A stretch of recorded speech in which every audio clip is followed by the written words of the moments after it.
Okay. If you're writing this paragraph, if you're watching this video, you are watching it because you're working on taking your outline and starting to type it to transition into an actual paragraph. You saw on your helpful hints sheet that the format that you should be following should go claim, introduction to evidence 1, reasoning that connects to evidence 1, and then introduction to evidence 2, reasoning for evidence 2, therefore statement.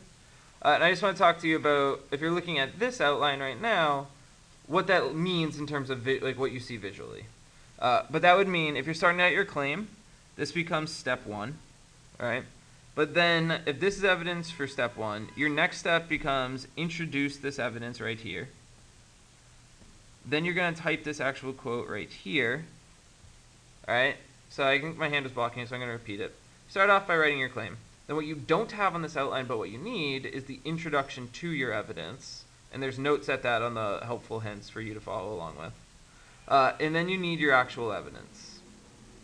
After that, you should follow with any of your reasoning that connects to this piece of evidence. And I can see from here, it's these 3 pieces of evidence.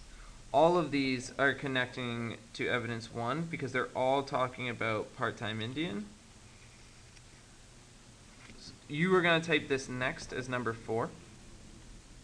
But then this is the tricky part, because if you're already here, you think you're going to come down and keep working on this. But on the helpful hints, I'm telling you, like, if you've explained your reasoning for evidence number 1 really well, you still need to come back and talk to me about evidence 2. So what you're going to do is you're going to come back up, and before you write this stuff, you're going to introduce this quote for step number 5. This quote itself is going to be step number 6.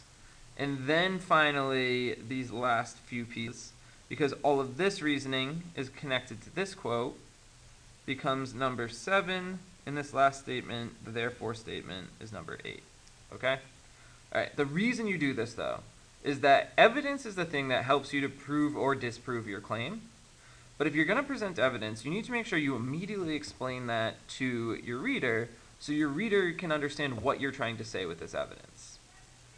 But to do that, it means you have to break it down. You chunk it, and you give me a little bit of evidence from here, and then you explain what that evidence shows, and you get me to believe you on that. And then you say, okay, if you're going to believe all this stuff about part-time Indian, here's some more evidence that's coming from Lawrence. Let me explain to you what that shows you about Lawrence. And now if you got me to believe what you want me to believe about the res, and you've explained to me and got me to believe what you need me to believe about Lawrence, those 2 things set you up to be able to say therefore, and then show me the similarity or difference that you see between Lawrence and the res. Okay? Alright, at this point then, if this is clear to you, you should start to type up your paragraph, making sure you're typing in Google Classroom.